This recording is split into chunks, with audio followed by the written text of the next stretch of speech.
Testing, 1, 2, 3. Testing, 1, 2, 3. A little bit higher.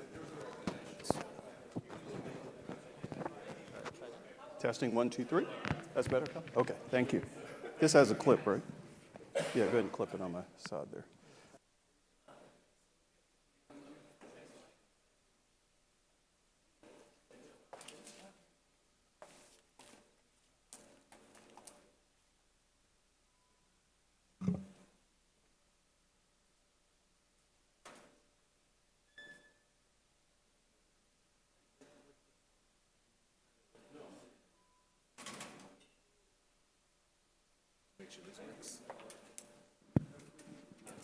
So This one here, in case other folks want to walk around.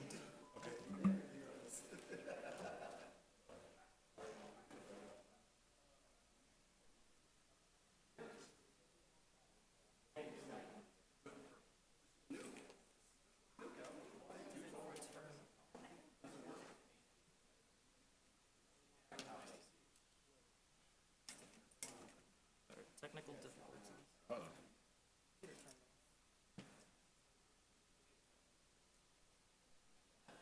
It works, but the computer just randomly shut off. I'm going to stand back here. Okay. So while I boot this back up, I'll hand it to you.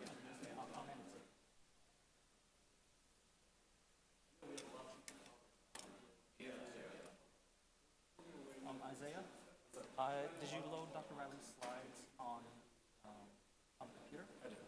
Is it on the desktop or in the downloads folder? it's on desktop. It's right over here, 2023 Center White.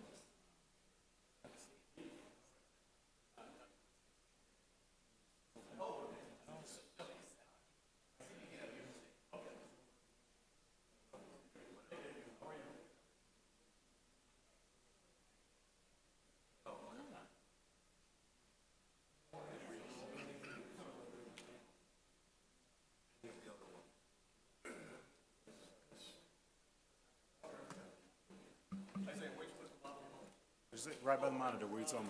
You can just reach back there and get it when you're done.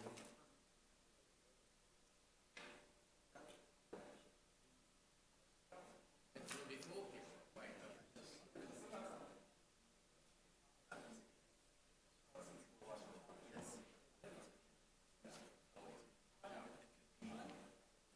could be low enough to cover, whatever we need back there. But I know this is fairly hard.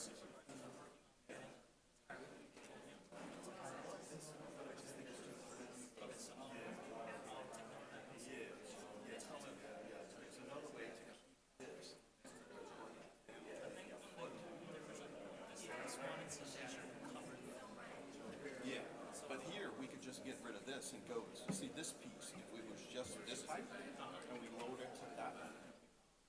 We don't need this lip part here. See this lip here? See, this is what creates the highness. But if we, even if we kept this, but just lowered it about a foot. Yeah, tell me, I love this, but I just think it's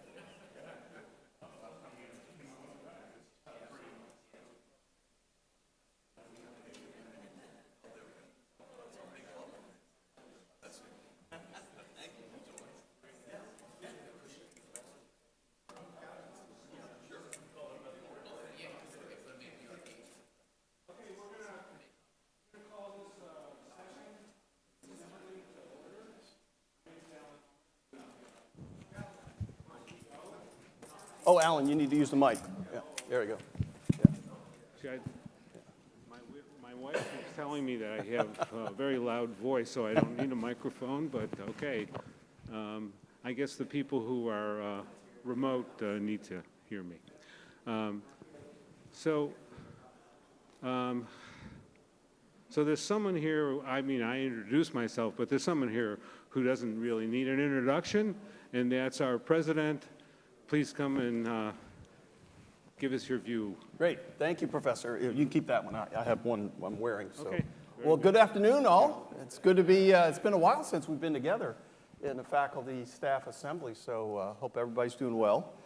I guess we haven't done this since pre-COVID, now that I think about it, right? It's been a while. You can hear me well? Okay. So good afternoon to everybody who's visiting us virtually. Thanks for joining in. I'll start off with a little presentation. I want to first of all congratulate your presiding officer, Professor Noren, for his stepping forward to leadership in faculty governance here at our great university. So thank you, Professor, for your leadership and for offering yourself up for service to your colleagues.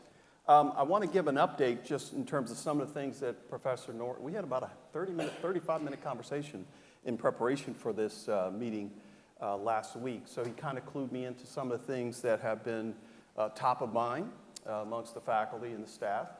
And so I want to hit as many of those. And more importantly, I want to answer questions. So I love questions. You can even interrupt me as I'm moving through the slides. I want to make this very interactive. I don't want it to be a soliloquy and so forth. So I have some of the administrative team here. If I don't know anything, I'm pretty good at saying, I don't know. Let me ask the dean, let me ask James, let me ask so forth and so forth. So, so in that spirit, I wanted to get going.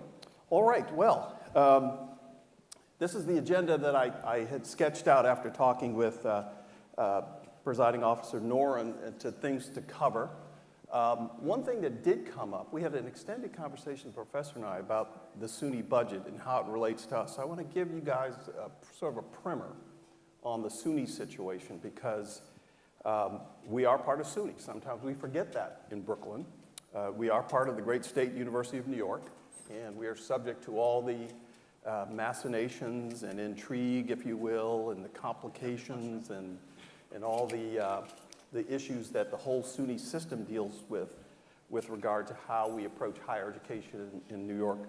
And so I want to make sure that everybody gets a little brought up to speed on that. Oh, Calvin, we lost a photo there. Oh, they're fixing it. And then we'll move through a couple facility updates and talk about what I've been doing in terms of advocacy, in terms of the hospital situation.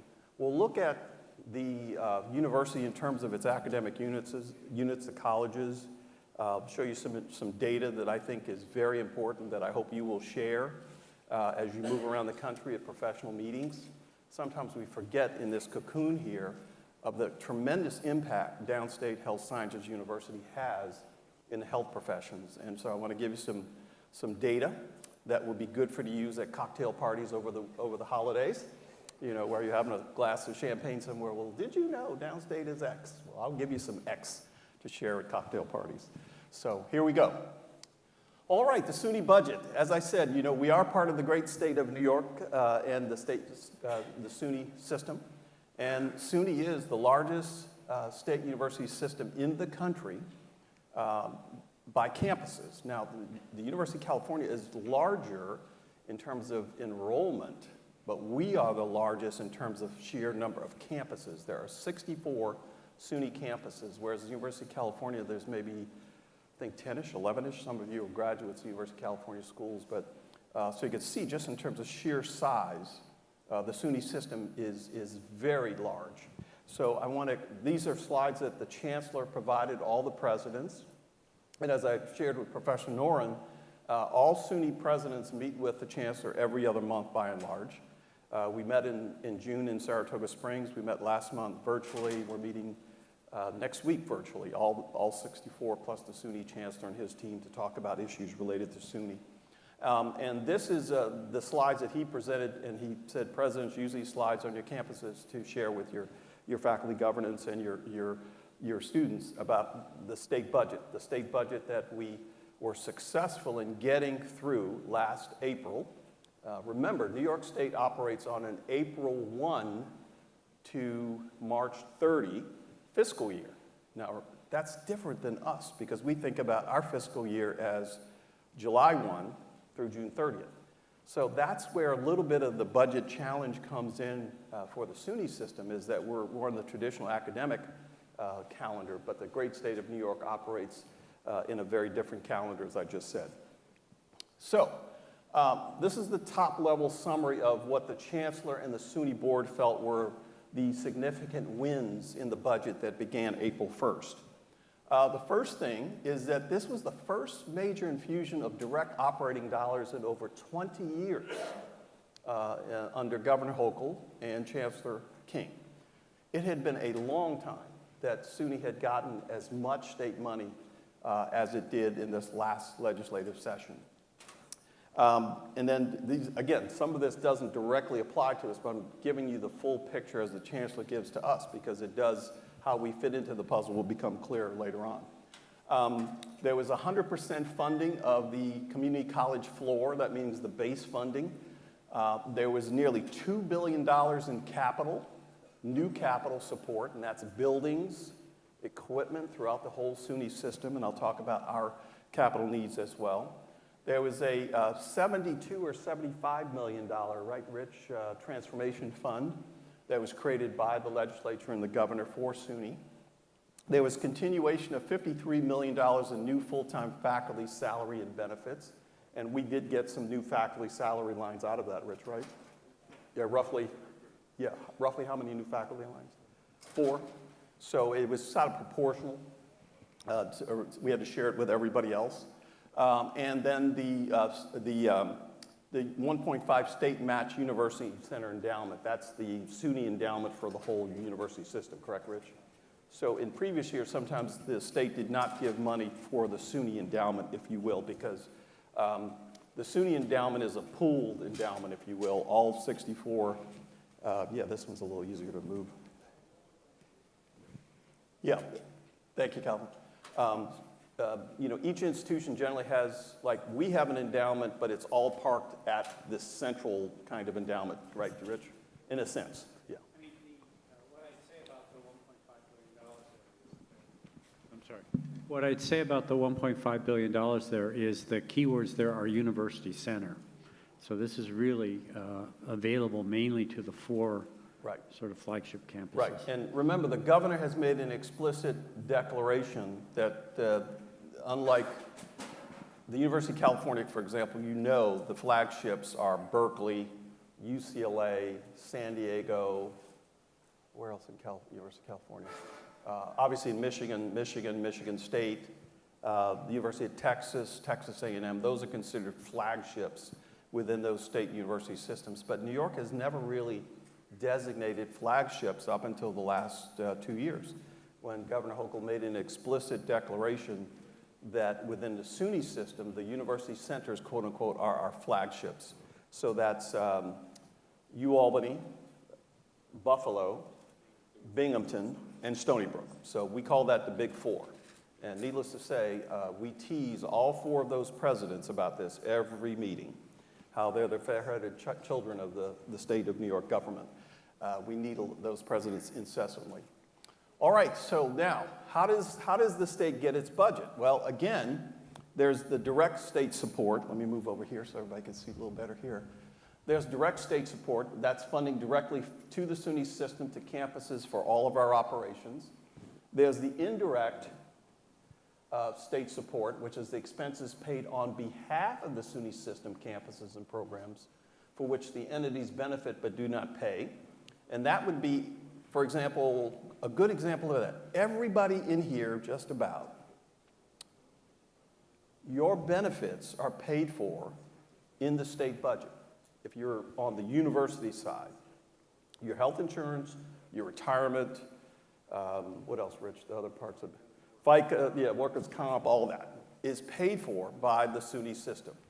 Now, the difference is, if you work exclusively for the hospital, your benefits are not paid for by SUNY. You're paid for by downstate. We have to budget the benefits on the hospital side, whereas on the university side, it's covered, which has been a big bone of contention with the 3 SUNY hospitals, by the way. We've been advocating, you know, for as long as I've been here, that it's unfair to not cover the benefit costs for hospital employees, and over here you cover it for university employees. So this is something we keep working on. And then there's tax support to students themselves. That's funding provided directly to SUNY students who attend certain campuses because they're in certain academic disciplines, et cetera. So that's the way state support comes down to us.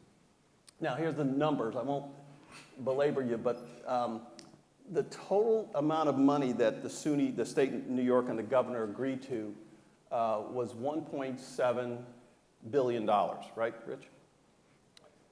The direct piece. For 22-23. And if you said, well, how much is the entire state budget? I think it is roughly 240, 230-ish billion, 230 for the whole state of New York. So you get a sense of where that fits in. And then again, you can see this is where the employee benefits, those are all covered in this 3.2 here. There's debt service support, and then there's this dish match. That's the disproportionate share program that the 3 SUNY hospitals participate in because we tend to take care of more Medicaid, Medicare, lower income patients at the 3 SUNY hospitals. Continuing on, this is real budget arcana, but this was what the chancellor told us, that he thought that we had significant wins. So the 4-year campuses in prior year had about 892 million. That got bumped up to $1.05 billion in last year's budget, which was, you know, a significant increase, 18%. And you can see where the other increases happened. System university-wide programs, another 3%. Community colleges took a little bit of a hit because they have an enrollment challenge. And that's why the governor and the divisional budget finally pared them back a little bit. And then the hospitals were flat. Much to our chagrin, the hospitals were totally flat. As part of, you know, my, you know, advocacy, Alicia is our chief lobbyist, governmental. She's working the shoe leather in Albany. We tried to get more money, all 3 SUNY hospitals, but we were unsuccessful. The components are as follows. Here, 163 million incremental plus another almost 11, and it broke down to 103 million in more operating aid, 60 million here. That's the TAP program, which is the sort of undergraduate scholarship program. The transformational initiatives here of 75 million. We just got notified. We got, I think, another 880,000 for our transformation. We're trying to put the pieces together with some new initiatives there and other kind of miscellaneous support. So this is real budget arcane. I'm sorry to bore you with it, but in conversing with your presiding officer, it struck me that sometimes you hadn't heard this much detail about it. The SUNY hospital budget focus, obviously, we got debt service relief of $66 million, of which Downstate got 12 of that 66. So debt service at the hospital is if you are building something or buying some equipment and you borrowed for it. The legislature basically said we'll cover that 12 million, right, Rich? Yeah. So we got 12 million relief. We wanted more, but you never turn down any money you get on debt relief. On the Medicaid, we got 7.5% increase in the Medicaid rates. The outpatient was 6.5%. That was $36 million more just by the governor and the legislature agreeing to adjust the Medicaid rates, of which we got about 6 to 7 million. Right, Rich? Has that been realized, roughly? And then some increases in the essential plan, et cetera. Now, New York is sort of unique in the way they've done this. They cap dish payments. It's just been a political decision by a governor to cap the amount of money given to the 3 state hospitals. We vigorously argued. I remember going to see Governor Cuomo's people when he was still there. You know, they were, no, Riley, we're not going to change the dish cap. It is what it is. You guys got to live with it. So under Governor Hochul, we were able to get the dish cap raised to about 72 million.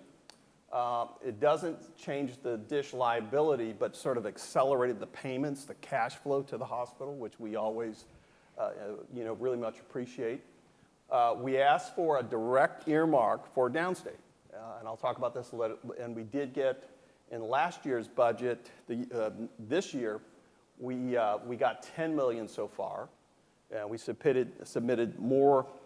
Requests for more. In last year's budget, we got $25 million extra, which I'll cover in a little bit. So we got 10 million to date. And then again, this was that transformation capital program.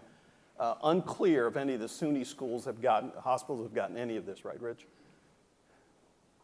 I think this was more for the private hospitals, the community hospitals, upstate New York, et cetera, et cetera. We argued that the SUNY hospitals should be eligible for that, but I've not seen any evidence that the SUNY hospitals have been able to benefit. Capital, that is when SUNY builds things. Auditoriums, libraries, football stadiums, laboratories, buildings, right? It's bonded, that means capital is bonded. The state of New York sells bonds, investors buy the bonds, they get the money, and then they spread it around to the SUNY campuses to build things. Then there's the self-supported capital.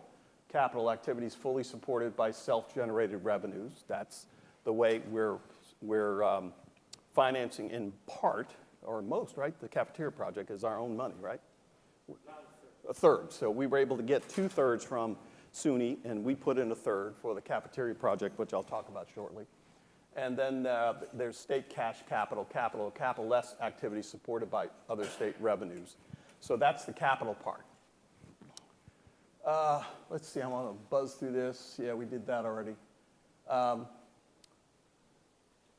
Let's talk about this. So the board, everybody says, well, what does the Board of Trustees do about all this? Well, this is what they do. They have to approve whatever the chancellor sort of requests after extensive discussions with the governor, with the Division of Budget, how the SUNY budget will be spent, if you will, in any fiscal year. And you can see that the board has to weigh in on the capital, they have to weigh in on the endowment for the 4 university centers, the operating budgets, the enrollment and stability plans. I think we just submitted our enrollment plan this afternoon, right, Rich? All SUNY schools were to submit by today a plan about how we think we can grow enrollment, and that's an issue in the upper part of the state where there's demographic changes.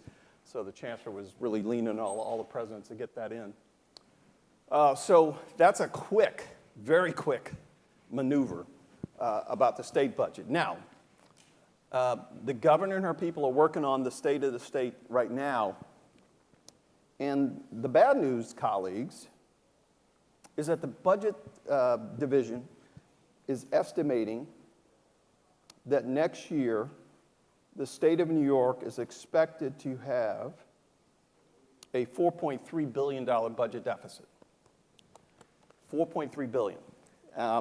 Now, this is following that over the last 3 years, there's been an unprecedented increase in the state budget because of what? COVID money from the federal government, et cetera, et cetera. So there's been a big 20% increase in 2 years in the state budget by a combination of the COVID funding. There were increased taxes on the wealthy, which contributed to that, and higher capital gains taxes. The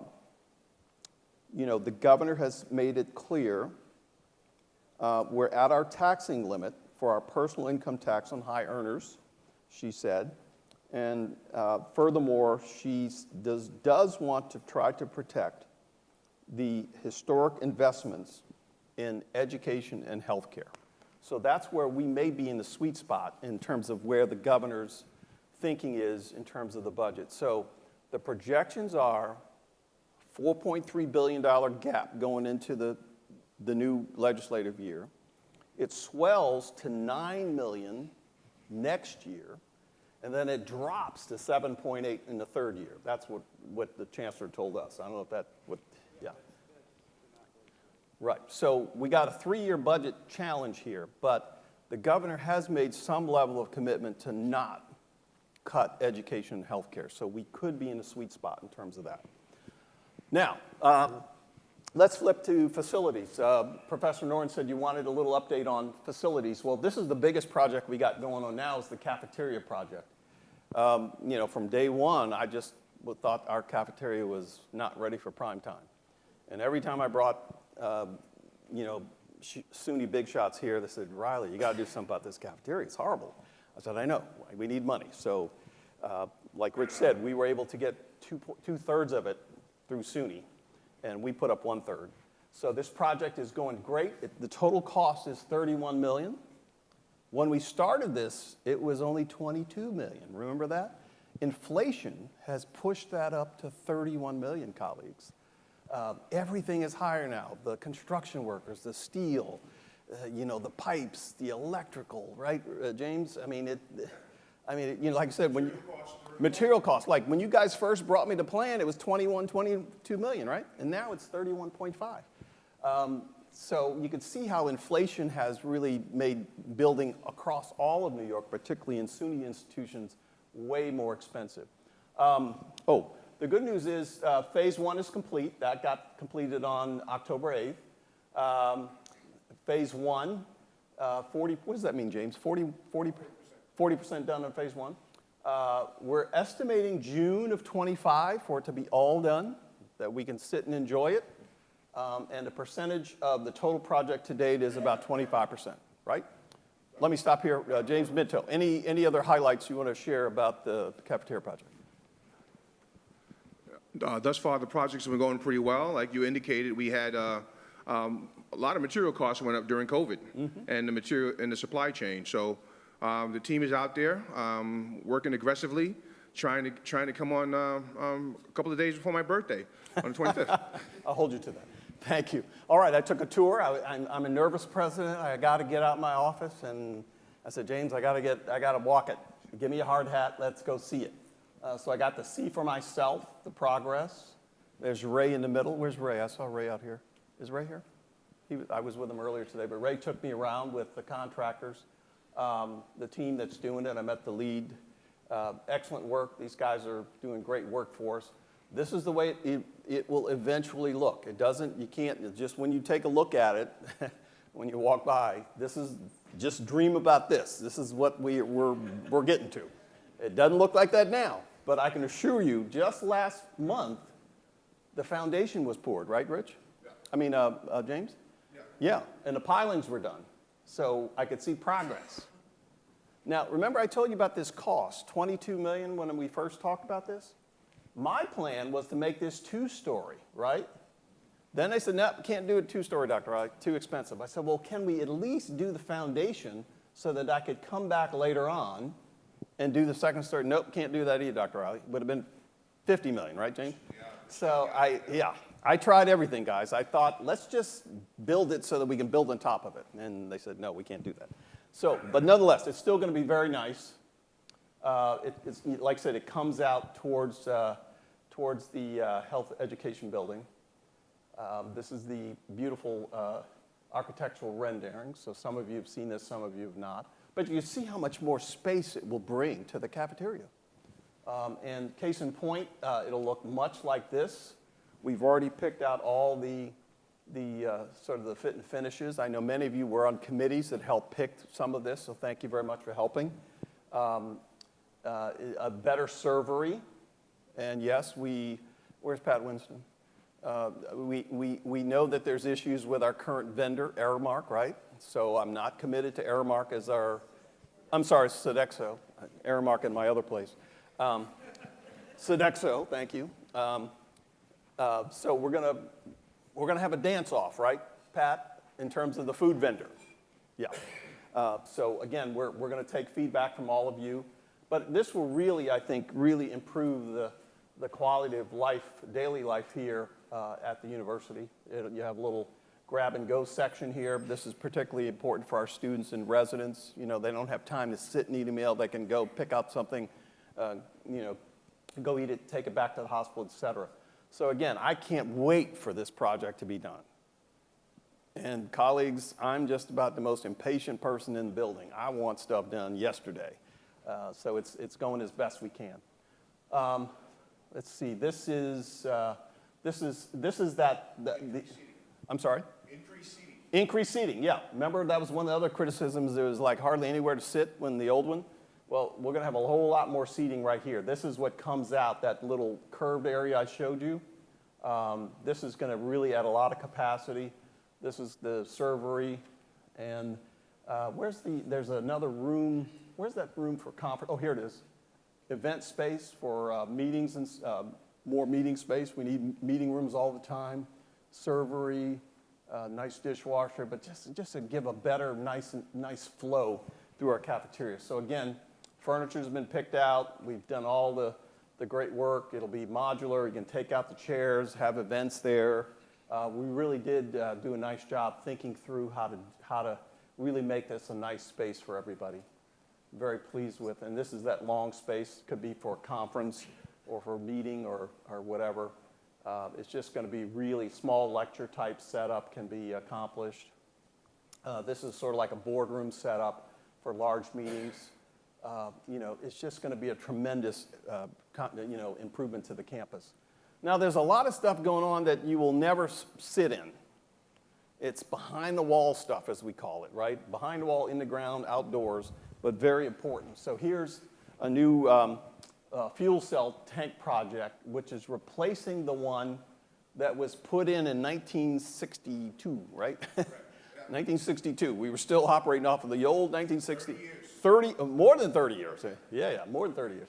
So this is the kind of stuff you can't see, but you have to do in order to keep things moving at the university. So that's one thing. So you can see all the intricate work that has to go on the new fuel oil tank.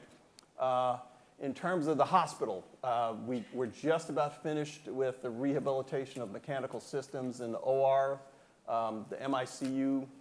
You see a little picture there, some of the work there. The electrical grid in the hospital is the same one designed back in 1961, 62 by the engineers.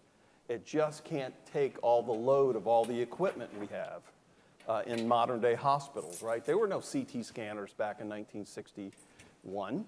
CT scanners are energy hogs. Well, you got to have better wiring, et cetera. So this is called the electrical segregation project.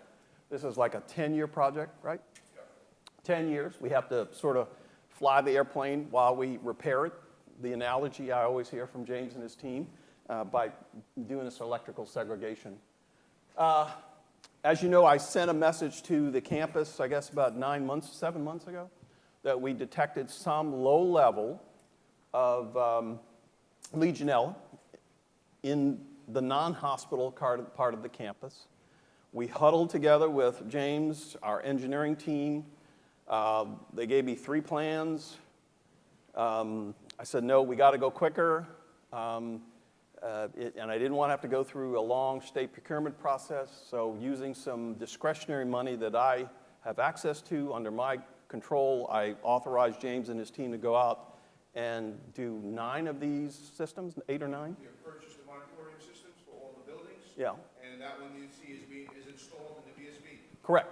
So it has 24-hour, 7-day-a-week monitoring of whether there's any detectable Legionella in buildings. So I told James, I want the latest and greatest technology so we don't have to go through this ever again. We did this in a hospital about 4 years ago. It's been fabulously successful, and that's why I said, look, let's just do it again, the rest of the university. So we've installed, how many, so this, basic science is done. We're putting them all on the campus buildings. I think we bought 5. Right. And 3 are installed right now. Good. So we got 2 more to install. That's correct. And each unit was about how much? Roughly 20,000 to purchase. We did the installation, and we have to do also buy a maintenance program that we'll take out of the facilities budget. Right. Perfect. So again, we got this done record time, thanks to James and his team. I said, let's do it. So the water is fine. Now, one of the things that people forget about the great city of New York. New York is the largest municipal water system in the entire country that does not filter its water. Think about that. New York City tap water tastes great, but it ain't filtered. Word to the wise. So that's why we had this Legionella problem in part. Think about that when you get a drink of water later, right? So again, these systems are very sophisticated, high engineering. Again, excellent way to deal with this. Other thing, there's this Dranitz voltage disturbance monitoring being installed because of energy needs. James, talk about this with Con Ed. Con Ed's ripping up every street around here. I walked in today and there's a big hole in the ground over here. Yeah. Every now and then we get voltage fluctuations inside the building, impacts the labs, impacts the ORs. So this is a Dranitz monitor that allows me to call up Con Ed and say, I know what you're doing, I know when you did it, I have the time, what's going on? And this allows them to give us a little more attention because we know what they're doing. Good. So we're putting them on all the feeders on the campus. Good. Again, stuff that's not real popular, not real sexy, but we're doing it to make sure the operation of the university continues well. Now, these have been a big hit. These hydration stations have been a big hit. And again, it started with our concern about the unfiltered nature of New York City water. We had these old 1962 circa, wall-mounted water, things. I said, James, we got to upgrade these. So we have been very successful in rolling this program out. We've done how many in the building so far? You allowed me to buy 20. Yeah. We got about 10 more. Okay. The picture on the right is the actual filter. Ah. That 2-micron filter that traps Legionella. Yes. So all of our hydration stations have 3 filters. The one that comes with the hydration station, additional one that we added for another reason, and now the Legionella filter. So we can bottle the water and sell it. That's right. And probably make some income. Hold that thought. I'm always looking for revenue opportunities for the university. And look, we shared this with UUP, your union. Many of you are members of UUP. They were part of the committee we put together when we came up with the plan. I just met with UUP about 3 weeks ago. We said this program is done just about. They love the hydration stations. They want them at the other locations. So we're going to be rolling these out to our satellite locations too, right? Lori, I know one's going over. What clinic is, any of the clinics going to have hydration stations, UPB clinics? Yeah, I think I saw a list that maybe. 7-Eleven, 710, and we're rolling it out to all the satellite with the Good. real estate team. Good, okay, but again, as many as we can put across the whole university, I'm committed to. The other part of this, the tenor of the times. I worry a lot about the macro environment in the country. And it was after one of the mass shootings at a university, I called the team together and said, no, we gotta do metal detectors. I don't want to wake up one morning and us be a victim as much as I can prevent of any firearm situation or weapons. So we scoured around. We talked to our colleagues at Stony Brook. They had just put in this system, this weapon detection system. It's called Evolve. I did not purchase it because I'm skeptical at first. I think we entered into a lease agreement, right, Rich? Is it a lease or sort of lease purchase or something? There's some maneuver. Where's Chief? I thought Chief was here. Yeah, Chief, how did we do this? Hold on, we'll get a microphone to you. I want everybody to hear this. Yeah. Chief Maldonado, who keeps us safe. Chief. Yeah, hi. So what we did was we leased the equipment because as everybody knows about technology, it becomes outdated rather quickly, and we want to make sure we stay ahead of the curve with this equipment. This equipment is used in all the major arenas. When I went to Europe, they're used in all the major places there. They're used in Disney. They're used just anywhere where they want to have artificial intelligence monitoring the people coming in, because this does not use any kind of magnetic equipment, nothing to harm medical equipment. It uses radio waves, so if you could walk through one of those shoplifting detectors at a store, you could definitely walk through this. Yep. So it's state of the art. That's right. Thank you, Chief, for you and Paul for really doing great work on this. And you're right, I did not want to spend $2 million now. And then the chief come and see me 2 years from now and said, well, the stuff we bought 2 years ago is kind of out of date. So, but that's how fast technology moves. So I said, well, just find another alternative. So we're leasing it, but with a clear understanding that we'll be able to either supplant, augment, or redo it as time and conditions warrant. So again, I've gotten some complaints. Some people don't like being stopped. Look, this is the tenor of the times, colleagues. You go anywhere in Manhattan, you're going to get stopped. You go to Barclays, you're going to get stopped. This is just part of life. So yes, please ask colleagues to comply with instructions from our safety and security officers should they need to evaluate anything you're carrying in. Back to the hospital, the MICU's gut renovation in progress. That was the before, this is the after. This is still not where I want it to be, by the way. Most ICUs have glass partitions. I've never practiced in a hospital that didn't have glass partitions. So this is sort of an interregnum step between the open MICU we had and now this. So we'll continue to evolve this, but this is 10 times better than what we had. The patient care areas, nursing unit 62 is, again, a 2-bed unit. Again, in 1960s hospital architecture, people had roommates in hospitals. People don't want roommates when you're in a hospital anymore. So this is the structural infrastructure challenge we have with our hospital, is we got to try to bring it up as much as possible to modern day standards. So we're converting 2-bed units to 1-bed units. It will look much better, much more comfortable for the patient, et cetera. So again, we do as much as we can given the resources. Lactation rooms, I think we have 2 now, 3? 3. Again, we had none when I got here. So now we have 3 very nice ones. If there's feedback we need to do to even make them better, please let us know. But I think they've been a great improvement, right, James? Yeah. We have a large legal team here at Downstate that was scattered all over the building. Now they'll be all on one level right over here. So all our lawyers will be together, which I think is very important. So that's been progress. We've had so many floods here. My gosh, since I've been here, so many floods. 8 pipe breaks, freeze dams, the whole medical education wing flooded. Go ahead, James, tell us.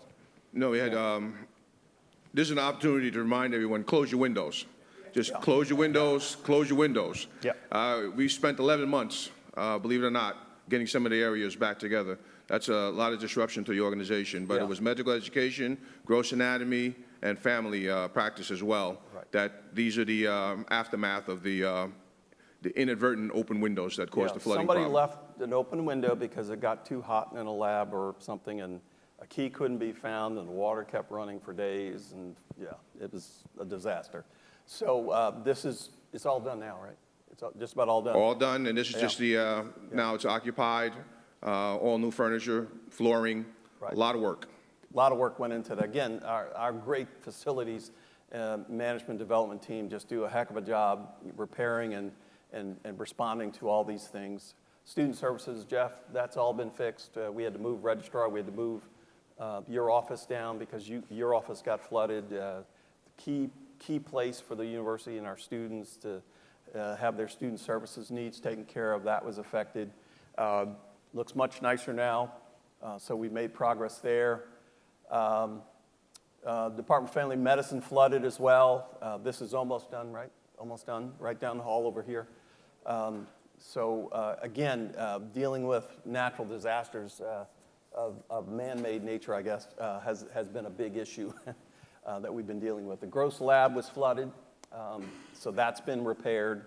Very nice. So again, the key piece of the medical education program is the teaching of anatomy. So that we had to get that done real quick before the students got here. This is that new generative fuel oil tank project. 2 new 10,000-gallon fuel tanks. 4,000-gallon tanks that were 30 years old. Again, this is the MICU, OR renovations, isolation. Okay, let me give a few personnel updates. Where's Dean Lazar? Dean Lazar, stand up. This is our acting dean of the College of Medicine. I want to thank him for his leadership. Dean Brunacardi is doing fabulous. I talked to him last week. He's back in California recovering. He will be back January 4th. And the person who can't wait for him to get back is Dean Lazar. But Chuck is doing very well, and I'm glad that he's taking some time off to his little medical adventure. We appointed Dr. Teresa Smith as chair of the Department of Emergency Medicine. I don't know if Teresa's here. No, but please. Oh, there she is. There she is. Thank you, Teresa. Very proud of all the work she's been doing as our senior associate dean for GME and our institutional DIO. She's an outstanding ER doc even before that. So thank you, Teresa, for stepping forward as chair. We celebrated here all the great milestones. I insisted that we start this back up. All the folks who've been here 10, 20, 30, 40. We had a 60-year. Did we have a 60-year? 55 years, this doc here. I can't remember his name. Anybody know his name? Yeah. How long has he been here? Do you know? 50, I know, it's amazing. 57 years. But he's still contributing. I guess did he just retire, Heidi? Just retired, literally just retired. So we were able to honor him before he retired. He got a nice chair. So again, recognizing our greats. Here's a great one we missed terribly. My God. I can still remember that morning. Dawn texted me it was a Sunday. Dawn Walker texted me, and I was just stunned when I got the news. Thank you all for reaching out to John's widow and his children. Many of us went to his various services. I got a nice note from his wife saying how much John loved his work here at Downstate and how much he took great pride in working with all of you. He did all the media worldwide when Dr. Furchtgott got the Nobel Prize. And he's done everything, during his wonderful career. So what a loss to the community. Great man. I enjoyed working with John. Like I said, I still can remember seeing that text message Sunday morning telling me that he had unfortunately passed away. So we're going to find a way to honor John's legacy. So please know that this is important to me personally, and I know it was raised at your executive committee. Student affairs. Now, this is the cocktail chatter here that you can use over the holidays. By enrollment, Downstate is the largest SUNY medical school. We are the largest New York City medical school, and we're the second largest medical school in all of New York State. Now, when you're at cocktail parties, Marlene, looking at you, yes, you can just casually dribble up. Well, did you know the Downstate is, and look, this is where we stack up with our SUNY colleagues in terms of enrollment. But look here in all these my friends in Manhattan, my friends here, I got to be ecumenical because I'm chair of the board of New York Academy of Medicine, so I hobnob with them all the time. But I don't pass the point, Morrow, to tell them that my medical school is the largest in all of New York City. They just roll their eyes at me. But these are facts. Facts are stubborn things. So sometimes we forget how impactful Downstate is, in our College of Medicine in particular. So you can see we're just right here. We were back and forth with New York Medical College, but I think what happened is they opened up a second campus. Is that right? What did New York Medical College do that got us so far ahead, Jason? Do you remember? They did something in terms of their enrollment, but again, we're right there with them. But all the medical schools down here that get a whole lot of press, look at that. Yeah. We're way above them. So again, good stuff for cocktail parties. We're the 24th largest medical school in the entire United States, colleagues. 24th out of 153. So again, we lose sight of that. And then when you throw in with the other three SUNY medical schools, we produce, if you will, 33% in any given year of the MD graduate in the entire state of New York. Think about that. That is just impressive for SUNY. And the SUNY board knows this, the chancellor knows this, and all four SUNY health science centers are very keen to make sure this fact is known to our elected officials in particular, how important the whole SUNY system is to contributing to the MD workforce of the great state of New York. Even if you start looking at it this way, we have the highest number of women, tied with Buffalo, among all the SUNY medical schools. Very proud of the fact that we are the highest. Third highest number of women, tied with Buffalo, among all medical schools in New York State. So our education of women physicians is outstanding. The enrollment here for women, again, SUNY contributes 35% roughly of the women medical students in the state of New York. Again, impressive. Then when you look at by race, we have the highest enrollment SUNY Medical School has the second highest in New York State for African American medical students, the highest SUNY Medical School, highest in New York State for Hispanic and Latino students. And look, this wasn't always the case, colleagues. I remember when I was a candidate for the presidency, I met with several SUNY trustees, and they were not happy with Downstate. They were not happy with us in terms of our lack of black students and Latino students. And they said, how, if you get this job, Riley, you're going to fix it? So I'm happy to say we fixed it.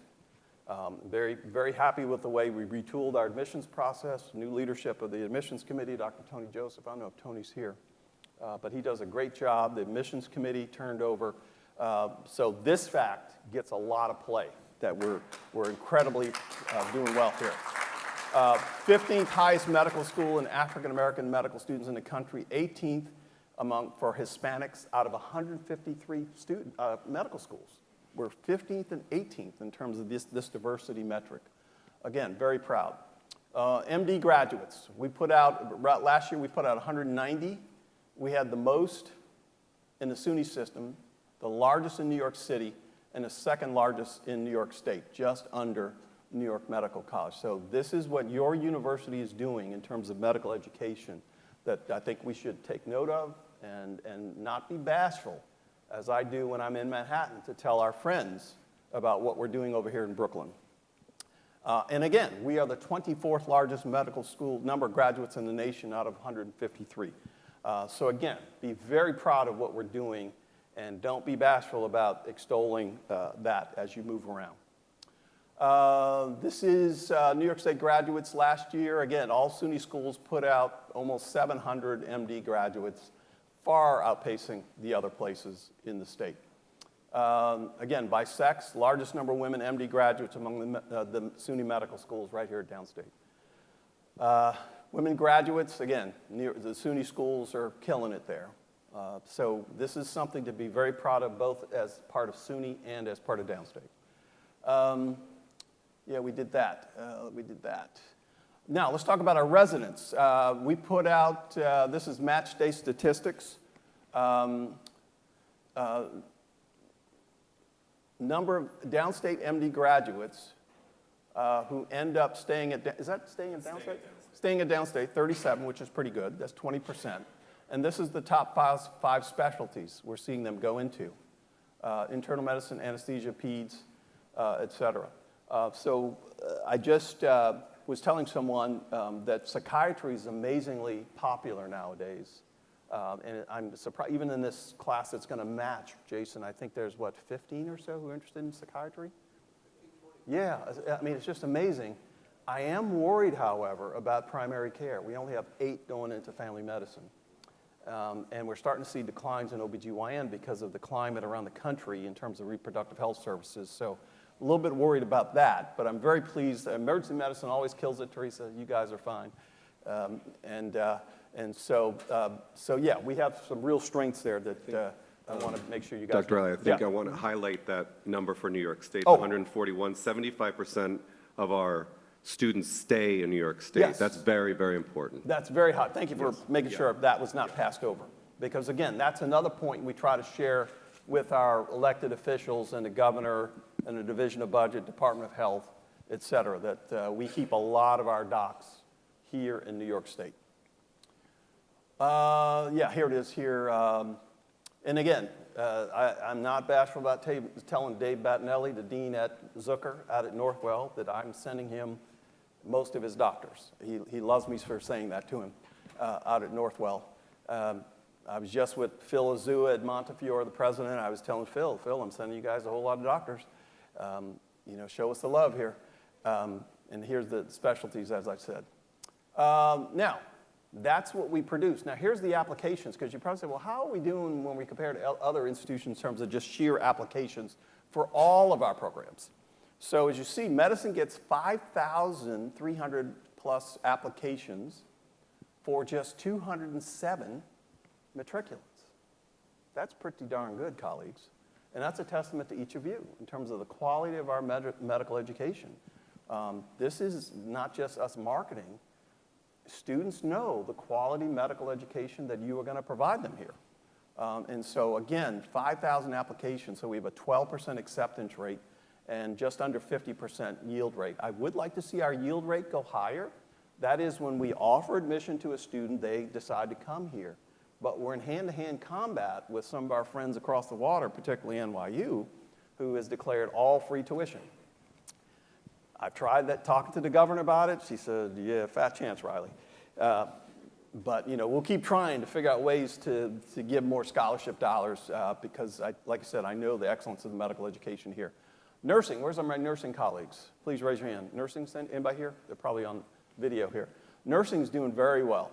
500 applications for 254 spots, 84% yield, so very high yield there.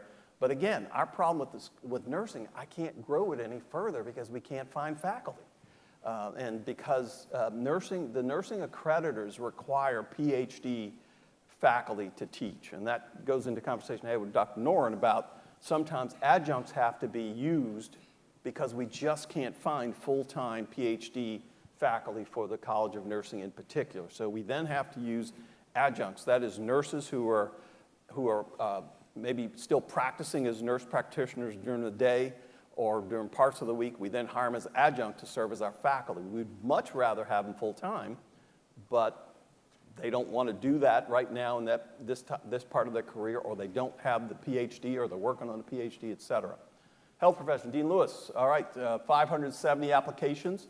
We matriculate about 147. I dare say that Dean Lewis has the most complicated panoply of degree programs of any dean. It's pretty easy for Lazar and Escalier. But Alan has, what do you have? Health informatics, midwifery, imaging. So you can see those are very complicated, and they all have different accrediting bodies too. LCME just for medicine is just one accrediting body. For nursing, it's just one accrediting. But Alan has to deal with 99 different accreditors, right? I'm exaggerating, but it feels like 99, yeah. But again, we do think there's some opportunity there to grow programs. So Dean Lewis is working with Rich Miller to think about how we can thoughtfully grow. But again, I don't believe in growth just to say we're growing. I want growth with quality. So that's the way I interpret that. School of Public Health, where's Dean Demise? Yes. Outstanding job since we recruited him from Rutgers. I gave him the charge, grow the School of Public Health. And it is growing. Very pleased with the new programs, new MHA. Give the microphone to the dean so he can talk about some of the things going on.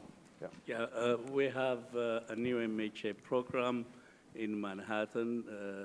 We're changing the extension site in Manhattan to an extension center. We have also an MHA, an MPH in healthcare administration, another program. And we are in the process of starting an undergraduate program in public health, MS in global health, MS in epidemiology, and a lot of other programs are coming. So our numbers are increasing, and we are taking quality students. The minimum GPA we accept is 3.0 for a master's degree, and the DRPH program is more competitive, but our number is growing. In 2019, it was about 119. Now we have close to 500 students. So we're growing. A lot of things are coming in the near future, and a lot of people will have opportunities both inside and outside to get enrolled into our program and benefit. As you know, School of Public Health is an important degree for medicine, an important degree for nursing, an important degree for all of the health professions, because it teaches how to do research, and it teaches also leadership. So in your fields, you can be leaders if you have a degree in public health. Thank you. Great. Thank you, Dean. Thanks for leaders. I want all the public health faculty to raise their hand, too. Marlene, Nika, Marcus, I mean, outstanding work. They just got back from the American Public Health Association, great awards. Marlene and Anika are killing it on the grants. Marcus just got the transformation. I wrote about it this week in the President's Bulletin. Excellent work in School of Public Health, so thank you, colleagues. Congratulations. So we get roughly 7,500 applications for under 1,000 seats across the university. So, you know, we're doing gangbusters. And again, that's not just the work of us. It's the work of our faculty. They know, I'm sorry. Yeah, and so, oh, I forgot graduate studies. Isaiah just told me. School of Graduate Studies, yeah. Dean Christini is the interim dean. He just appointed a new MD PhD director because I said, look, we got to grow MD PhDs here. So Dr. Jeff Weiss is now the director of the MD PhD program. He is an MD PhD.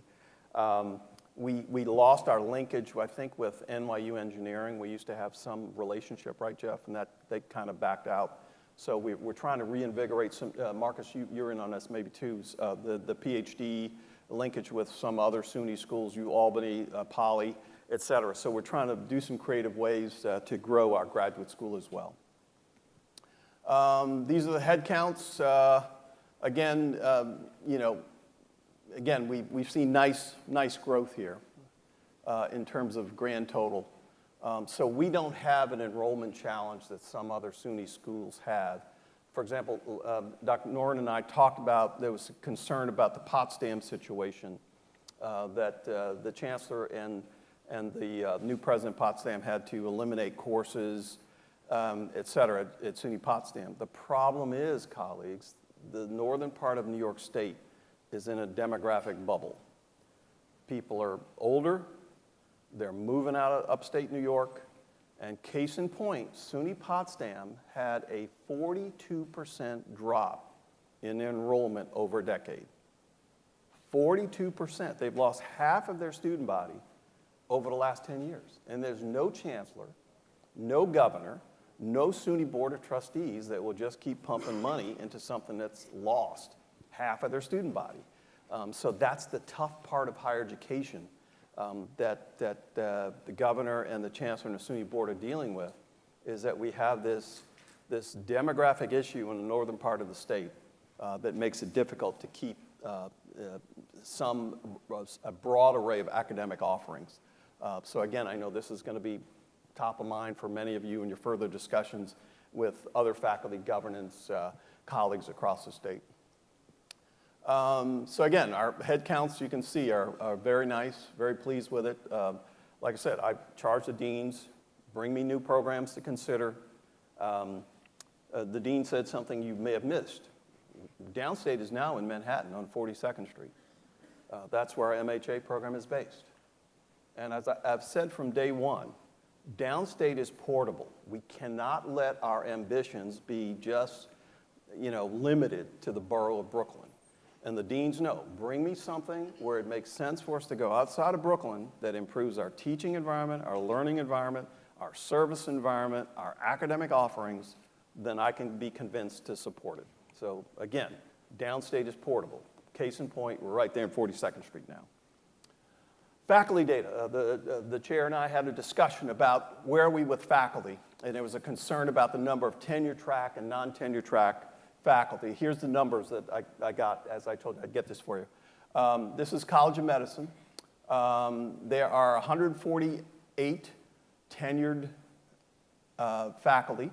There's 131 in the tenure track. There's 494 non-tenure track for a total roughly about 775. Jason, any comment on that issue? CAPQ is under faculty governance, and there's a misconception that it's under the dean's office. It is not. There's been some slowing in terms of evaluating candidates, and we have been taking that on over the last month. We've made great headway. I'm very proud that the dean's office has been meeting regularly with our faculty governance and the College of Medicine officers. We've had 3 such meetings in the last 6 weeks. There was some misconceptions about some standards and where to go. So I think the tenure track faculty are on the right track, and pun intended, and things will be moving way more swiftly in the future. Great, thank you. Any specific question about this issue? Because I know Professor Noor and I talked about this as well. The other thing that he and I talked about is New York is not an easy place to attract faculty to. And we've run across this with a number of recent recruits. We had 2 or 3 faculty that we really wanted to recruit who had existing grants. They came here, loved the community, but went back home and did the math, colleagues. They did the math on the cost of a house in Brooklyn. They did the math on the tax bite in New York. The fact that you pay New York state tax plus New York City tax, plus housing is expensive. And you have the phenomenon now, if they have a house in Indiana, you know, they can't sell their house in Indiana now because interest rates are high. Or even if they could sell their house in Indiana, would they really want to sell their house in Indiana and then try to buy something in New York? So that's part of the challenge trying to recruit outside of New York, is that New York, compared to other states, is not attractive. I mean, that's just a cold hard reality. You and I love New York City. You know, we drank the Kool-Aid, quote unquote. We love it here. But when people from outside look at our situation, some of them say, I can't do that. It just will cost me too much. You know, I can't buy a house. My standard of living will erode. Would love to come to downstate, but so this is one of the headwinds we have in terms of faculty recruiting from outside of New York. Yes, Professor. So we've heard, we've heard that 4 new faculty were hired. That 4 new faculty were hired in the past year. No. That was 4 from that particular program. Remember, that was that state program. They gave us 4 new faculty lines, but we have other faculty lines in addition to that. Yeah. So that was just 4 from that specific program. Is that it's not a replacement, it's the new Right, new that was lines? incremental. Right. Okay. Those are Right. the new programs we were talking, the 4 faculty members we're talking about are in new programs in the School of Health Professions and the School of Public Health. Right. Alan They're left. not, Yeah. they're not replacements. Right, they're not replacements. So in terms of, how many faculty openings do you have, for example, that's budgeted? I don't remember, yeah, for example. I think currently we have probably about 6, I will say, but, recruitment, as you said, is really challenging, and getting the right people takes a lot of time. We're doing our best to incentivize people, and the Senior Vice President of Research actually is helping me by putting incentives in terms of startup money and so forth to recruit faculty. But recruitment of faculty in New York is very challenging. Yeah.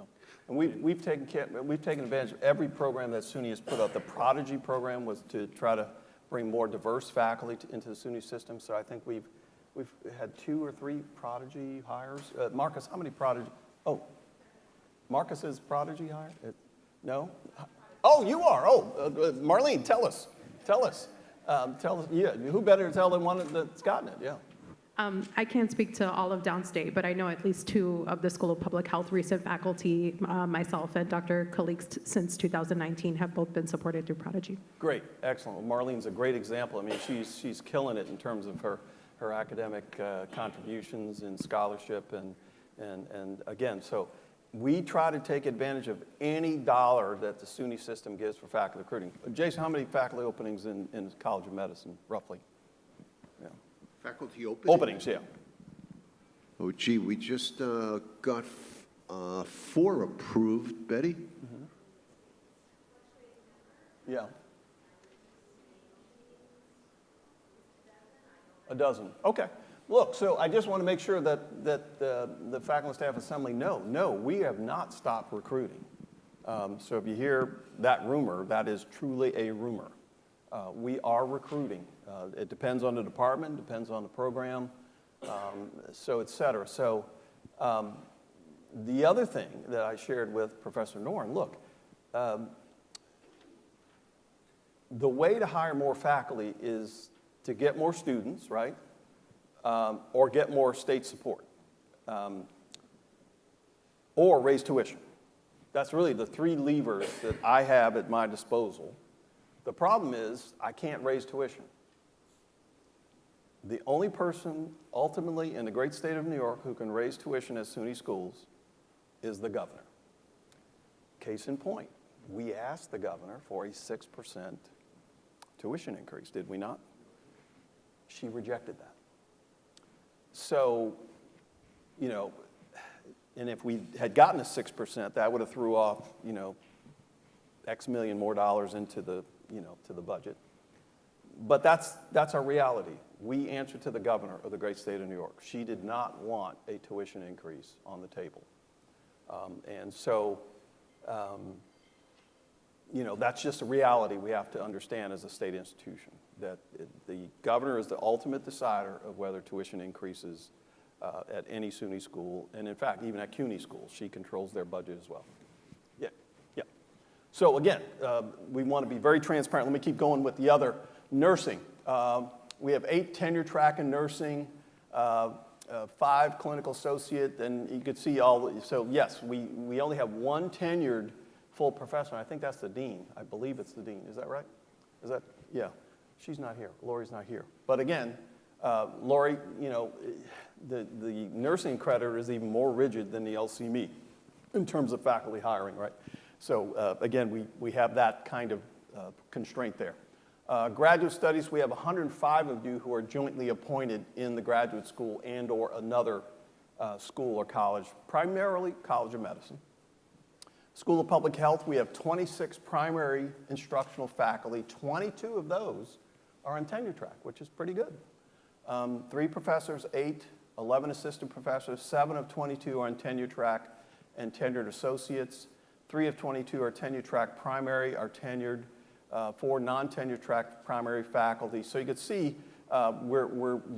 we're not doing too bad, I would argue. Could we do better? Yes, but we're not doing too bad. Actually, we have a lot of tenured faculty compared to other schools of public health. As you can see, the tenured faculty number is large. But in addition to that, for those who are junior or early stage career faculty, we have a lot of programs to really lead them to tenureship, including we have a mentoring program, a structured school mentoring program. Dr. Camacho Rivera can testify how we run that program.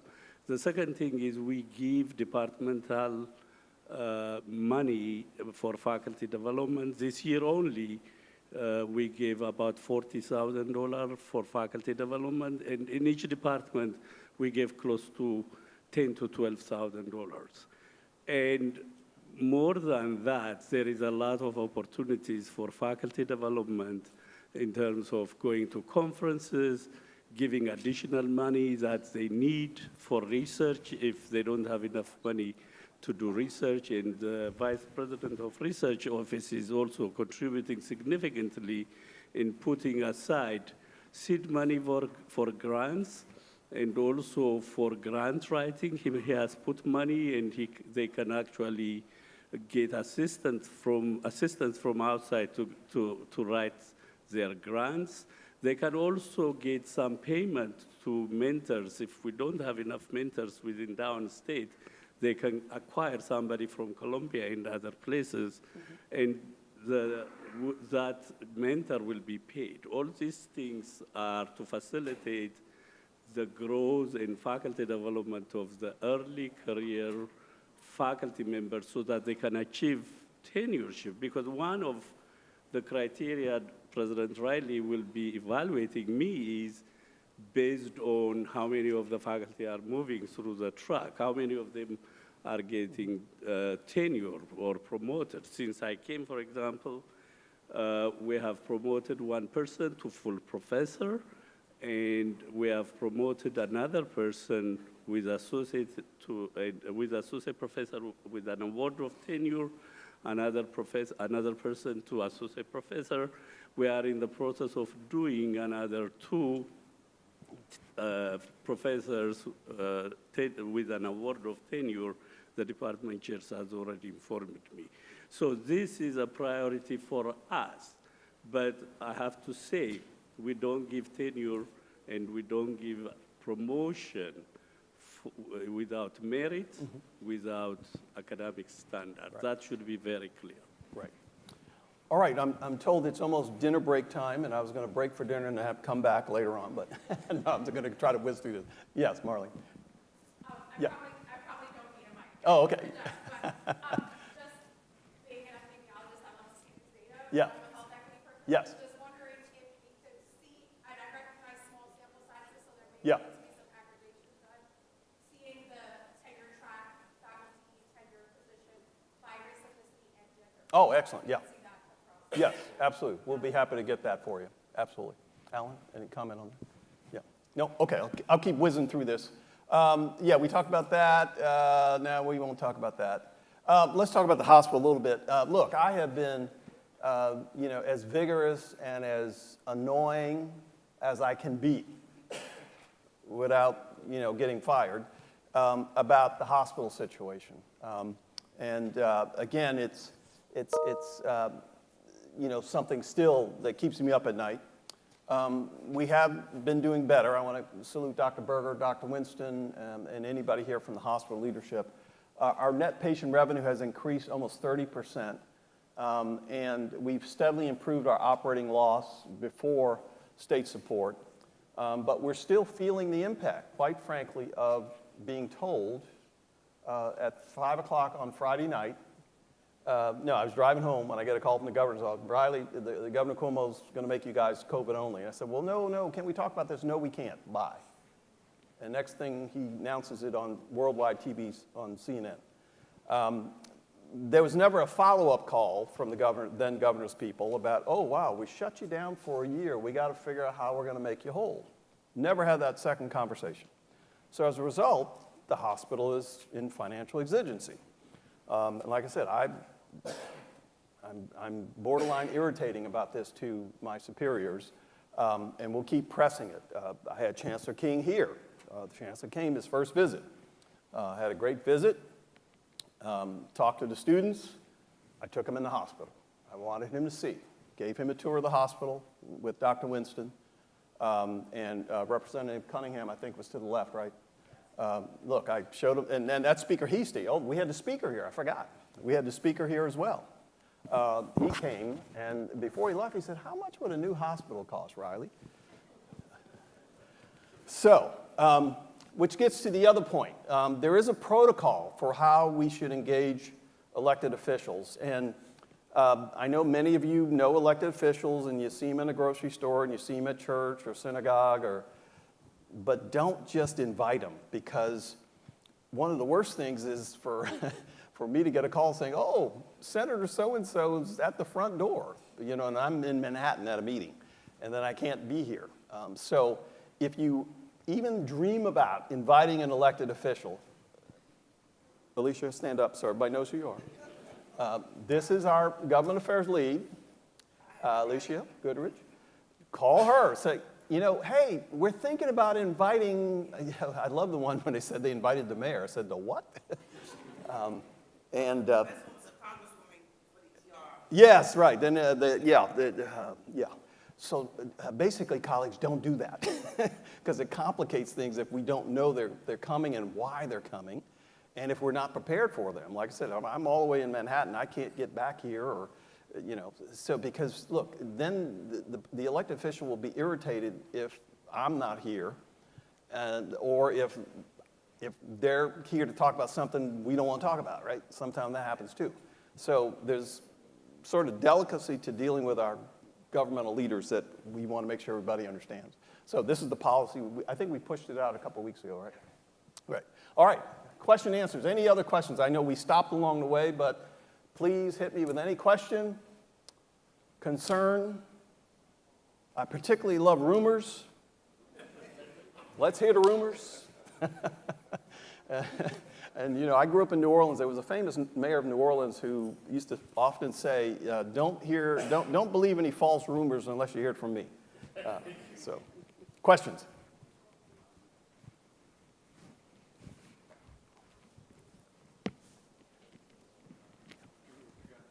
2 more topics to cover. Oh, yeah, okay. Oh, with me or up separate from this? Oh, hey, okay, sure. Hi. Yeah, one question. Thank right you there. so much for this. You had a slide on match statistics. Yes. I'm wondering if you also have the reported statistics for students that match for second or third on the rank list? Yes, we can get that. Is Teresa still here? Oh, no, Jeff, I'm sorry. Yeah. Yeah. Yeah. Oh. They no longer provide that information. Oh, the match, They yeah. do not tell us whether people match in their first, second, or third, or whatever choice. We only know that if the student tells us that. Thank you. So Yeah, they used to, but they don't used to. anymore. About 10 years ago, they Yeah, would they stopped. give us, they stopped giving that out. You're right. Yeah. Any other question? Yeah, one over here. Yeah. To the right, way right.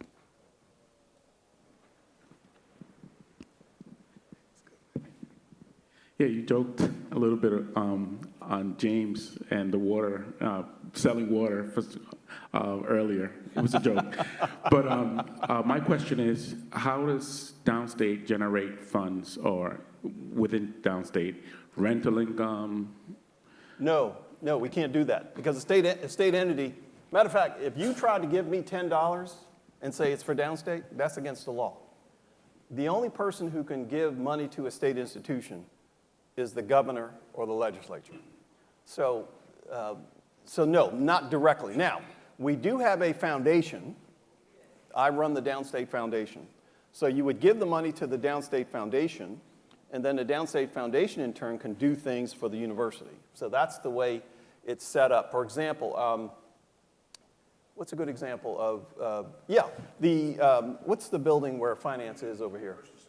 No, where finance is over here. The hospital finance, what's that building called?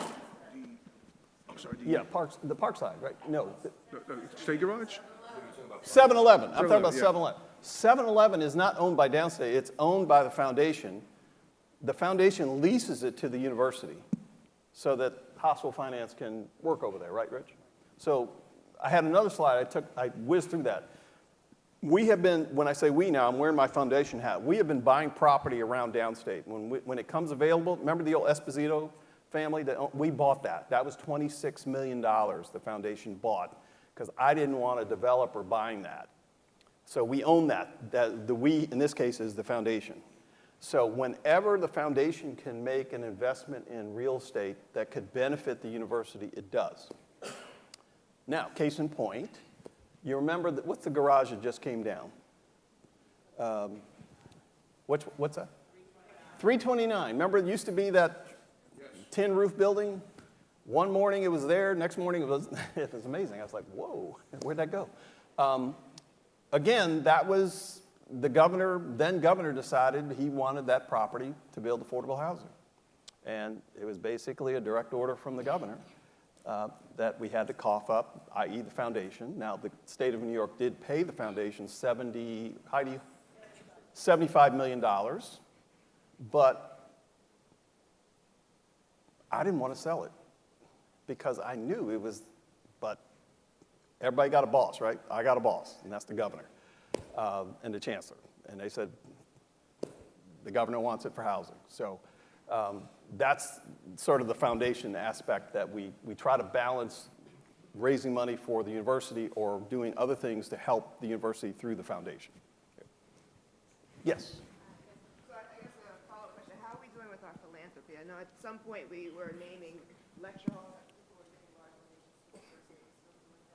Yeah, no, yeah, well, where's Ingrid? Ingrid, yeah. We re-looked at that because SUNY policy has changed on that. SUNY instituted, I guess about 3 years ago, Ingrid, the SUNY Board of Trustees said, look, we got to stop naming stuff for not a whole lot of money.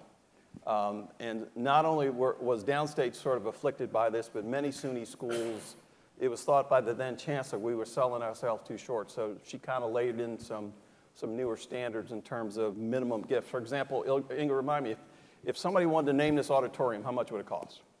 Over 100 million. I'm sorry? 100 million. 100 million, yeah. Oh, So, sorry. yeah. Stony?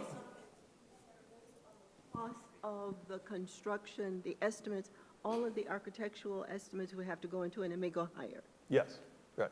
So SUNY passed a policy that kind of made it more difficult to do that, whereas before we had wide latitude to do that. Let's see, Stony Brook renamed their medical school the Renaissance School of Medicine. How much was that gift? Anybody know? Rich, do you remember? That was $400 million, I think, somewhere $300 to $400 million by a very wealthy venture capital guy who started Renaissance Capital. Jim Simons, that's it. $500 million. Yeah. So, needless to say, when the governor heard about that, who was there at the announcement? The governor was there, right? So, yeah, now, do we still try to raise money for scholarships? And Ingrid, talk about that. When somebody comes and says, hey, we want to do a scholarship, how do we do it? Basically, we are very fortunate that a lot of scholarships are established here at SUNY Downstate. And the reason we're fortunate is because most of our graduates want to give back. So most of our donors are either graduates of SUNY Downstate, College of Medicine specifically, or former faculty. And they are very, very dedicated to the gift that Downstate has given them. So that's our greatest source, right. Dr. Riley. Right. And again, in terms of philanthropy, I talk to men and women of means all the time. Matter of fact, a couple weeks ago, I got a call from the representative who handles the philanthropy for the owner of the Brooklyn Nets. And Mr. Tsai and his wife are very philanthropic, and he's going to come visit. I don't know what that's going to result in, but anytime you get a call from a representative of, a man or woman of means, you respond. So yes, we still try to do philanthropy. Am I looking for the home run? Yes, we always are. Ingrid and I always look for the home run, but it takes a lot of work and a lot of steps along the way. Yeah. Other questions before I turn it back to Professor Noren? Yeah. Yes. Thank you, President Riley. And that was a great presentation. I have two questions. The first one is, I know that parking is a forbidden topic. Parking? Did you say the P word? Parking. The P word. I know it's a forbidden topic to talk about. Yes. Is there any plan that you have? I know that the building across the street is there. Yeah. Do you have any plan in terms of, what is going on in that area? Well, I have to break it to you gently.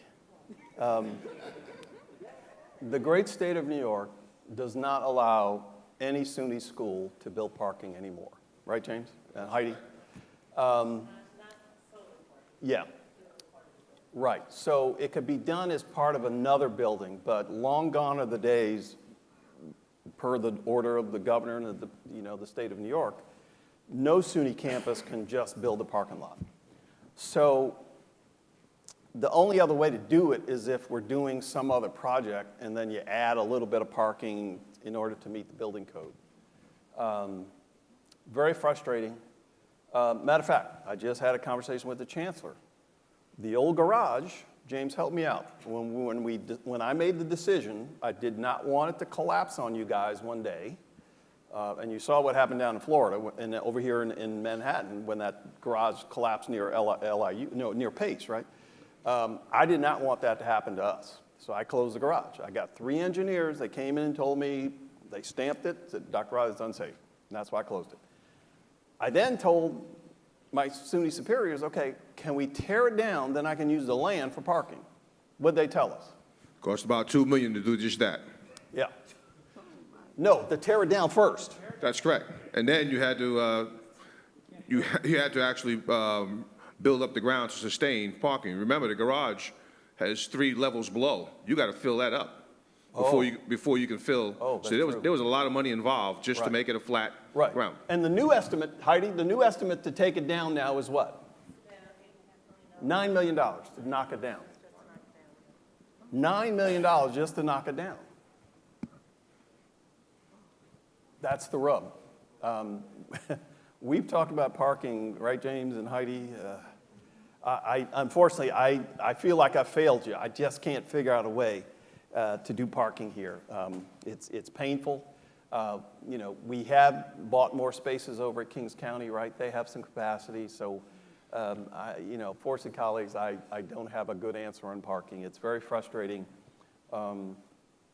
If you had told me that that old garage would still be standing in 2024 when I basically shut it down in, 2018, 2019? Yeah, very frustrating. Thank you. Second question. All right, so second question is, in terms of visibility, so I'm on the health informatics program. Oh, excellent. Yes. And I know that informatics is one of the potluck that a lot of Brooklyn residents do not know about. Sometimes when I have conversation with them, they hardly know what is health informatics. So in terms of visibility, what are we doing to project downstate to not just the Brooklyn residents, but also folks across the country? Yeah. We have everything it takes. Exactly. Our health informatics. We have the numbers, as you have seen. Right, But exactly. we need more numbers. Yeah, and salute to you and the faculty in our health informatics program in the School of Health Professions. It's nationally ranked. It's a master's level program, right? And it is excellent. And so I've asked, Dean Lewis left though, right? So he and I have been talking about how we can better advertise, if you will, the health informatics program. He needs a few more faculty. He did share with me he does need some faculty to boost that up. But yes, it's on our radar. It's a great program. I want more students, more faculty for it. And we got to find a better way to market it. I acknowledge that. But it's an excellent program. Excellent. One more, sorry. Yeah. I remember. So one of the discussion we had during the faculty executive meeting was in terms of helping with the provision of methodologists. I know that when I started here in 2018, after I graduated from here, by the way. Excellent. I think there was a librarian, someone that was helping us, with that. The and also biostatistics, you're about biostatistics support Right. for research? Right. Yes. So, and we are, looking towards. Yes. Or maybe very familiar in terms of, wanting to research. Every university that I've also talked with, as well as, spoken with, they have a basic statisticians and methodologists. Yes. Is there any plan to get these kind of folks to help We do. us? We already have, Marcus, help me out. We have two. They're based in the Research Foundation, two biostatisticians. In addition, we've had a couple retirements. You probably remember the couple of people either retired or went to other institutions. So I think we have two or one in Research Foundation. One is here in the Research Foundation, and we've been also have a contract with the Center for Support. Yeah, we have a contract, I think, with SUNY Albany for biostatistics support. So yes, researchers, reach out to the Office of Research, Dr. Lambert, Dr. Christini. They will get you connected with biostatistical support, either here with the person we have in RF or through our colleagues at UAlbany, SUNY Albany. So Marcus, can you just maybe explain to me a little bit, when you say we have contract, is it that, because I know that I tried to use them and we only had about, 6 hours, and anything additional need to be paid? So what kind of contract do we have with them? Yeah, so we've contracted with the University of Albany. They have a center called the Data Management and Analytics Center. It's called DMAC for short. And we've contracted with them for consultation initially, up to 3 hours of support. But we've asked investigators, one, who can afford it out of their grants, to let us know you can pay for more support. Right. But if you don't have that, come to our office and have a conversation with us. You can make a request related to your work, and we will try to supplement that as much as we can. But we're considering those requests one by one. Honestly, we haven't had a lot of them, and the ones that we've had come to us, we've approved them all so far. Yeah, so check with the Office of Research. If we don't have it here through our campus-based research foundation, like I said, we have this resource at UAlbany, and then Dr. Lambert, Dr. Christini, and the team will figure out how to get you that support. Yes, absolutely. Let's see, back to... So I think just to piggyback on one of the comment that was made, I think someone asked that question, and also you mentioned I think one of the issues that we discussed was having the hiring of faculty to be a little more transparent. I think we have that in our agenda to have it a little more transparent. In as much as it's not a rumor, right, as you mentioned, but having it more transparent for faculty to know exactly what is going on, also for this faculty center to also get involved in the hiring will be very useful, so that at least the rumor will, die down if it's not. Okay, yeah, and I had a discussion with Dr. Norton. Dr. Norton? So I had scheduled 4 more speakers, but I see that everyone is getting ready to take a nap. Right. So what I would like to do, if you got about 5 minutes, I'd like to call in up our senator to give the plenary report. In October, there was a meeting of all the 64 plus senators, and they met, and Natalie Ferguson was at that meeting, and she wants to give a brief report. Natalie, are you still here? There you are. Please, just come up and talk for a couple minutes about your experience at the Senate.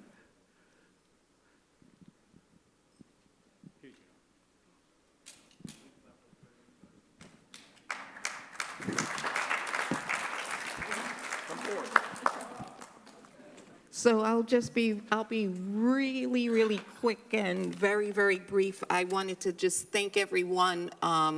When we went there, it was an amazing experience with Dr. Jumba and the other faculty person as well. I'll just talk very, very quickly. The theme on the agenda was academic freedom. We had committee reports on communications from the Communications Committee, the Equity, Inclusion, and Diversity Committee, the Ethics and Institutional Integrity Committee, the Governance Committee, the Graduate Academic Programs and Research Committee, and the Operations Committee. We also had a white paper. The topic was the Excelsior Scholarship, and that ties in very nicely with scholarships of getting more people into the SUNY Downstate program, into the SUNY program. The paper outlined many of the impediments to achieving higher education, and it was found in available publications, as well as they spoke to SUNY students and colleagues.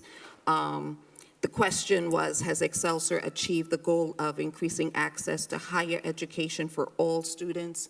And the answer to that was more research is needed, as the evidence indicates that this goal for scholarships has not been achieved.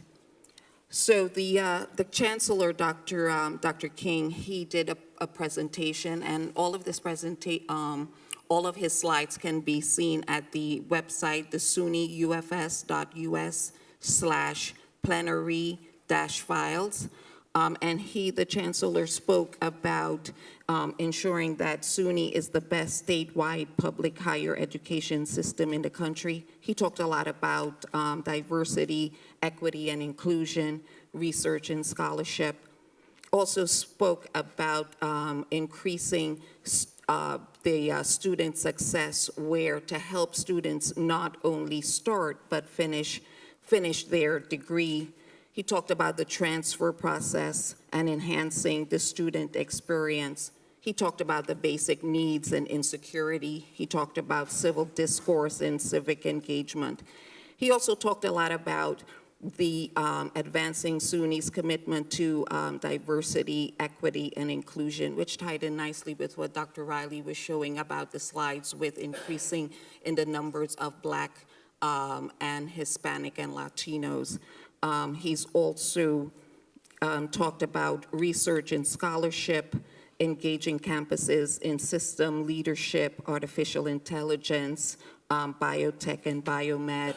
He also talked about engaging the campuses in system leadership, increasing the healthcare workforce task force.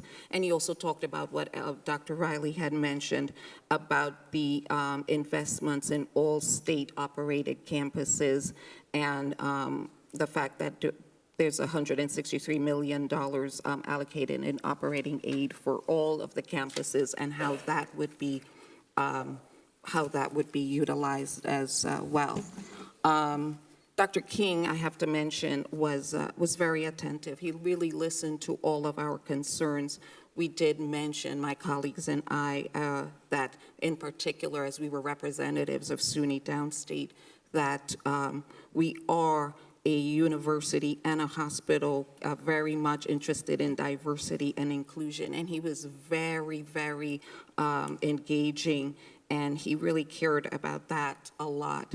On a personal level, I did mention to him that I really was very, very impressed that we're including a lot of inclusion and diversity. As my son is special needs, and I was very happy that they're including a lot of special needs adults into certificate programs, and he really was impressed with that as well. So I'm going to skip a little bit and talk about the proposed resolutions that we did vote on. There were 4 that was proposed. 2 of them, 195 OPR, Process for Professional Staff Advancement, and 195 OPR, the opposition to mandated purchases from SUNY preferred vendor Concraft products. The executive committee moved those 2 resolutions back to the operations committee. So we had basically 3 on the floor. The 2 that got approved was 195-01-1, the resolution for support for micro-credentials. This resolution calls on continued support for shared governance in creation of micro-credentials, investigation of equitable access, and assessment of usability in the workforce. 43 voted for, 2 voted against. Then we also had a resolution, 195-02/1, New York State Fiscal Year 2025 Executive Budget Resolution. That was to have the USF president work with the SUNY System Administration to advocate the governor for expanded support for SUNY and for CUNY. 49 voted for, 0 voted against. There was another resolution that came under new business, which was 195-03/1, resolution to endorse Potsdam Faculty Senate resolution to freeze the financial stability plan. That came under a new business and required a vote to be brought to the floor for consideration. So the vote for consideration passed, and it was a vote to endorse a SUNY Potsdam Faculty Senate resolution to freeze their financial stability plan, to have the USF president work with the SUNY Potsdam president to develop a process utilizing consultation and shared governance at all levels, and also to strongly encourage any future such plans across SUNY include both transparent and inclusive processes and data-driven justifications. I believe our Dr. Riley did mention that. 47 voted for and 2 voted against. So we'll be working very closely with them on that. And that's my quick version. Thank you so much.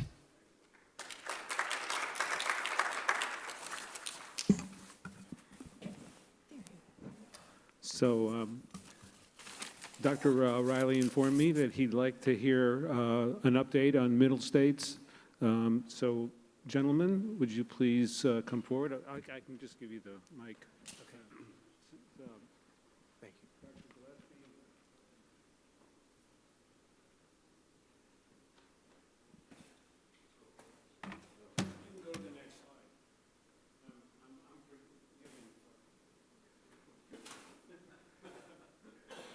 Hello, everyone.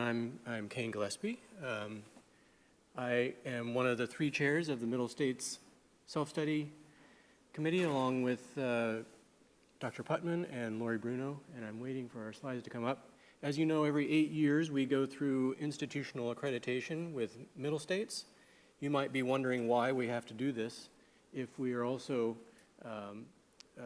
well endowed with accreditations for all of our academic programs. And the answer is, in short, money. In order for the institution to qualify to receive federal funds in the form of financial aid, and in some cases for federal grants, NSF and NIH in some cases require that we have institutional accreditation. Okay, so we are now going through the process of institutional accreditation. Being controlled from there. It's being controlled from the booth. Okay, let's see. Nope, just tell them next slide. Next slide, please. Okay, so I'm going to give you a quick update. Should be able to do this fairly quickly. Next slide, please.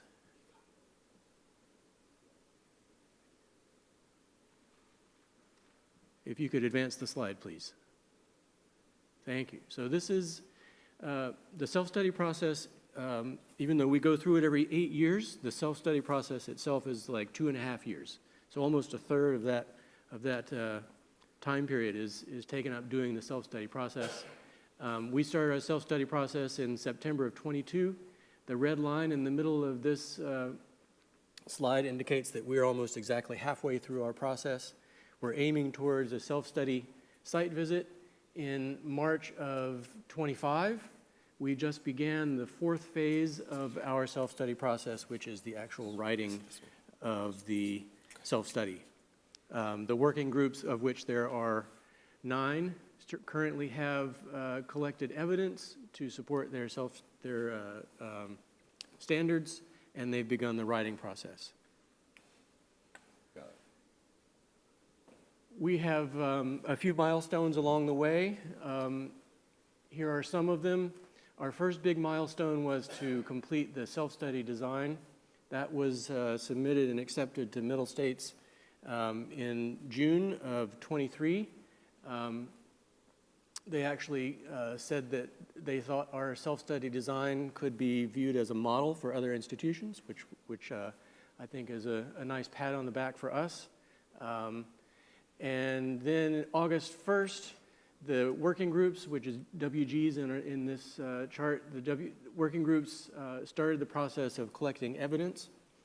That is an ongoing process.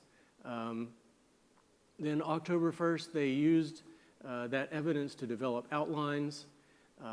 And our next big thing for the working groups to do is to submit their first draft of their chapters for the standards.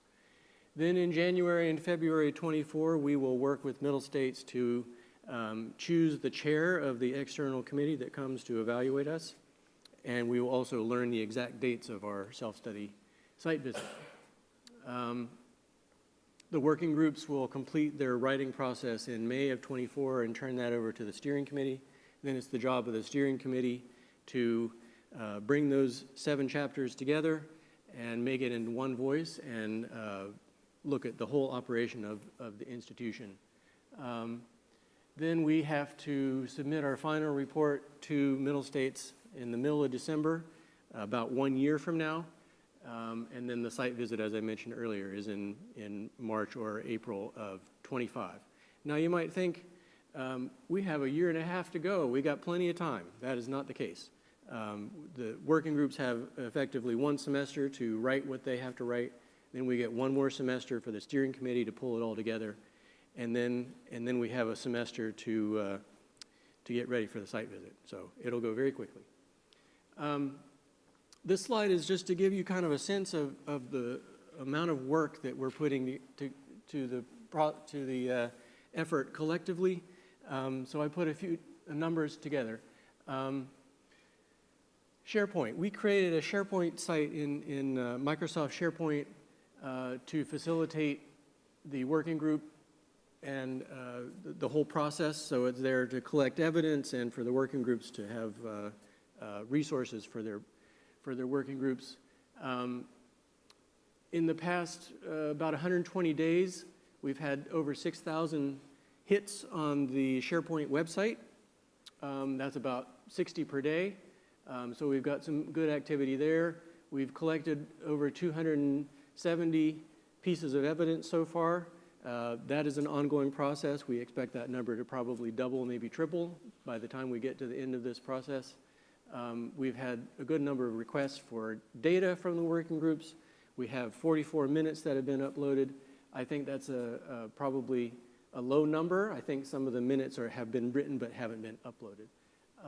In terms of the committees, we've got a total of 12 committees, including the steering committee, 9 working groups, and a couple other groups, totaling 141 members, including 108 unduplicated faculty and staff.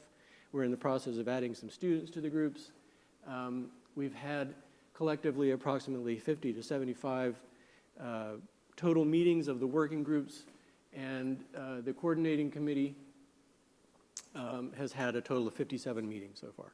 So if you add all these up, the total number of hours of meetings and the faculty and the staff, it's okay.